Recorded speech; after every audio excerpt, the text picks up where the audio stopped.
చూస్తున్నట్లయితే నెక్స్ట్ వచ్చే ఎలక్షన్ లో ముఖ్యమంత్రిగా ఎవరు రావాలనుకుంటున్నారు?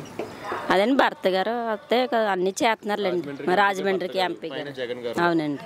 మరి రాజమండ్రిలో డెవలప్మెంట్ జరిగింది ఏమన్నా?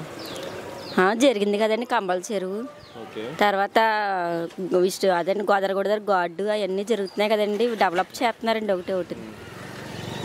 ప్రస్తుతం ఈ సౌకర్యాలు అయితే అన్ని బాగానే ఉన్నాయి. మరి ఇప్పుడు చూస్తున్నట్లయితే ఆయన ఎమ్మెల్యేగా వద్దాం అనుకుంటున్నారు. మరి ఎమ్మెల్యేగా ఆయనకి టికెట్ వస్తే గెలుస్తారంటారా? ఇప్పుడు ఎమ్మెల్యే అయితే దగ్గరకు వచ్చేస్తారు, ఇంకా దగ్గరికి ఉన్నట్టుగా ఉంటారు. ఎంపీ అయితే అన్ని చూసుకోవాలి. ఎమ్మెల్యే అనుకో మీ నియోజకవర్గానికి దగ్గరలో ఉంటారు. ఇంకా మంచిగా డెవలప్ చేయాలి. అవునండి, ఇంకా డెవలప్మెంట్ జరగాలి. రోడ్లు ఉన్నాయి కదా, చిన్న డ్రైనేజ్ ప్రాబ్లం ఉన్నాయి. ఆయన దగ్గరలో ఉంటే ఇంకా డ్రైనేజ్ లేని విఎంసీ వాళ్ళతో మాట్లాడి చెయ్యాలండి. అవును, చేస్తున్నారులేండి ఒకటి ఒకటి. మరి ఇంకా టీడీపీ కొద్దిగా గవర్నమెంట్ వచ్చింది అంటున్నారు. మరి జగన్ రారు అంటే ఏమండి, ప్రజల ఇష్టం అండి. అది ప్రజల్లో మాట్లాడి అంతానే, మన ఇష్టం కాదు కదండి. అమ్మఒడి అందిందండి మాకు. అమ్మఒడి అందింది కదా. మరి ఏ గవర్నమెంట్ స్కూల్లో చదివిస్తున్నారు? గవర్నమెంట్ స్కూల్ అండి. గవర్నమెంట్ స్కూల్కి వెళ్ళారమ్మా ఒకసారి మీరు? వెళ్ళామండి. డిజిటల్ స్క్రీన్స్ వచ్చినాయా? వచ్చేయండి, అన్నీ ఉన్నాయండి పిల్లలకి. బాగానే ఉందండి. మీరు ఎప్పుడైనా చూసారు? వెళ్ళామండి మేము. మామూలుగా ఎప్పుడంటే వెళ్ళలేదు. గవర్నమెంట్ కూడా గతంలో టీడీపీ ఉండేది కదా, అప్పుడు చూసారు గవర్నమెంట్ స్క్రీన్స్ కానీ టీవీ స్క్రీన్స్ కానీ డిజిటల్ క్లాసెస్ రాలేదండి అప్పుడు. లేవండి ఇప్పుడు. ప్రస్తుతానికైతే అన్ని సౌకర్యాలు బాగానే ఉన్నాయండి. అంటే జగన్ గవర్నమెంట్ వస్తే బాగుంటుంది అంటారు? అవునండి. ఓకే అమ్మా, ప్రస్తుతం చూస్తున్నట్లయితే జగన్ గవర్నమెంట్ ఎలా ఉందమ్మా మీకు? మాకైతే బాగానే ఉంది బాబు జగన్ గవర్నమెంట్. పథకాలు ఏమైనా అందినాయా? ఫస్ట్ పథకాలు 18 ఏళ్ళు అంతాయి.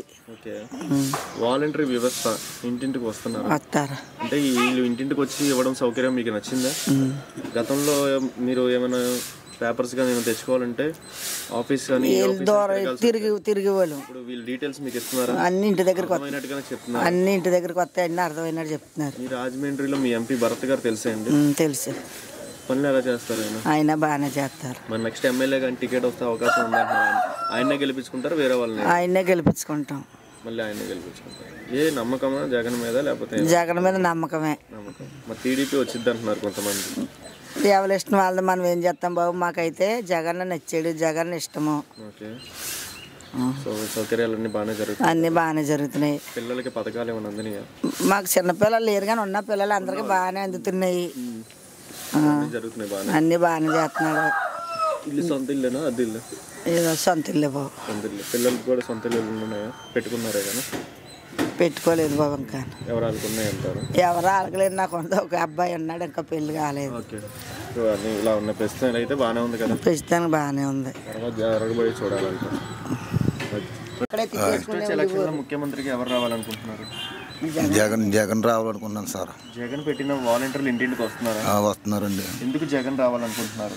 ఆయన పరిపాలన నచ్చిందండి. ఇంతవరకు 50 సంవత్సరాలు నాకు 50 సంవత్సరాల్లోనూ ఎప్పుడు కూడా ఏ ముఖ్యమంత్రి కూడా ఇలా చేయలేదండి. ఈ పింఛనీ విషయంలో కానీ ఈ పథకాల్లో కానీ అన్నీ బాగా చేస్తున్నారండి. ఆయన అంటే మా ఇష్టమండి. ఆయనే రావాలని కోరుకుంటున్నానండి. తెలుసండి. ఎలా చేస్తున్నారండి పనులు? ఆయన బాగానే చేస్తున్నారండి. వర్క్ నెంబర్ 1 ఉందంటారు. వర్క్లో బాగా చేస్తున్నారు. పార్కులో ఈ రాజమండ్రి బాగా డెవలప్ చేస్తున్నారండి. మరి చాలా ఇదిగా ఉన్నది. ఆయన కూడా బాగానే చేస్తున్నారండి. రాజమండ్రిలో ఎమ్మెల్యేగా ఆయనకి టికెట్ వచ్చే అవకాశం ఉందండి. టికెట్ వస్తే గెలుస్తారంటారా రాజమండ్రి? గెలుస్తారు సార్. ఎమ్మెల్యేగా వద్దాం అనుకుంటున్నారు. మంచిదేనా? మంచిదేనండి.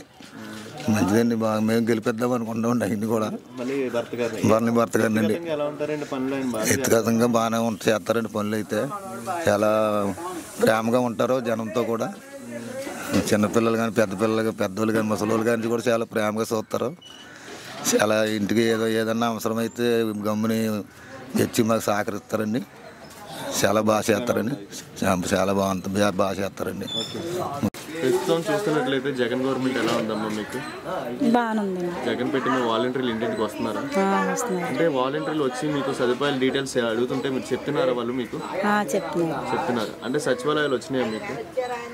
సచివాలయాలు ఉన్నాయి. ఎలాగనే వర్క్ మనకి ఈజీగా ఇప్పుడు డెత్ సర్టిఫికేట్ కావాలన్నా, ఏ సర్టిఫికేట్ కావాలన్నా 10 minutes లో వాళ్ళు రిప్లై ఇచ్చి మీరు వెళ్ళండి అమ్మా మేము చూసుకుంటాం అంటున్నారు. చేస్తున్నారండి. మరి మీ ఎంపీ భరత్ గారు తెలిసాను తెలిసింది. రాజమండ్రి తెలిసింది. వచ్చిపోతారు ఒక్కొక్కసారి. వస్తారండి. అంటే వ్యక్తిగతంగా ఎలా మాట్లాడతారండి? బాగా మాట్లాడతారండి. పనులు ఏమైనా జరిగినా చేస్తారండి. గార్డెన్ చేస్తానండి నేను మున్సిపల్ ఆఫీస్లో గార్డెన్. ఓకే. సో ఆయన బిహేవియర్ బాగా చేస్తున్నారండి. పార్కులో అన్ని చాలా బాగా చేస్తున్నారు. వే ఆఫ్ టాకింగ్ కూడా మంచిగా చిన్న పెద్ద చూసుకుని మాట్లాడతారు. అవునండి. ఇలాగనే పలికే మనిషేనా ఆయన? అవునండి. మరి నెక్స్ట్ ఎమ్మెల్యేగా భరత్ గారే వచ్చే అవకాశం ఉందంటున్నారు. బాగుంటుంది అంటారు. అవునండి. తానే వస్తారు. వస్తారు. నమ్మకమా? నమ్మకమా అభిమానం? నమ్మకం అవమానం కూడా రెండోనండి. మీకు సొంత ఇల్లు ఉంది? ఇదండి సొంత. అన్ని బాగానే ఉన్నాయి కదా సదుపాయాలు? ప్రజెంట్ అయితే మళ్ళీ జగన్ గవర్నమెంట్ రావాలంటారు. ప్రస్తుతం చూస్తున్నట్లయితే జగన్ గవర్నమెంట్ ఎలా ఉంది మీకు? బాగానే ఉందండి. నెక్స్ట్ వచ్చే ఎలక్షన్లో ముఖ్యమంత్రిగా ఎవరు రావాలనుకుంటున్నారమ్మా? దైవ నిర్ణయం దానికి మనం ఏం చెప్పగలం. ఇప్పుడు చూస్తున్నట్లయితే జగన్ పెట్టిన వాలంటీర్లు ఇంటింటికి వస్తున్నారా? వస్తున్నారు. మీ ఇంటి వాళ్ళకి పింఛన్ వస్తుందా? మీ ఆయనకి? మా ఆయనకి వస్తుందండి. నెల వస్తుందా? ఇంటికి వచ్చి ఇచ్చేస్తారు. సొంత ఇల్లు అండి. భూమి సొంతం కాదండి. అదేంటి? ఎప్పుడో తాతల నాడు కట్టుకున్న ఇల్లు. ఇంకా అలా ఇల్లు కట్టారు. మీరిద్దరే ఉంటారు ఇక్కడ? మన వాళ్ళు ఉన్నారు. ఒక కొడుకు చచ్చిపోయాడండి. ఒక కొడుకు ఉన్నాడు. ఇక్కడే ఉంటున్నారు. ఉంటారండి. పేపర్ బిల్ ఇక్కడ పనిలోకి వెళ్ళారండి. అన్ని వాలంటీర్లు వస్తున్నారు ఇంటింటికి? వస్తారండి. మీ ఎంపీ భరత్ గారు వస్తున్నారా? ఓసారి వచ్చారండి. ఓసారి ఏంటి 2-3 సార్లు వచ్చారండి. ఓకే. కొద్దిగా ఇబ్బందులు ఇలాంటి ఇల్లు మీకు అనేది కొత్త ఉంటే మరి ఎందుకు అమ్మేసుకున్నారు? అది ఆయన బాగుండకండి. ఓకే. మరి ఆరోగ్యశ్రీ కార్డు ఉపయోగం చేసుకోవచ్చు కదా అప్పుడులో మాకు అంత తెలియలేదండి. అయినా కానీ డబ్బు కావాలన్నట్టుగా అమ్మేసుకున్నాను. సాయి హాస్పిటల్లో చికిత్స చేయించుకున్నాను. సరే.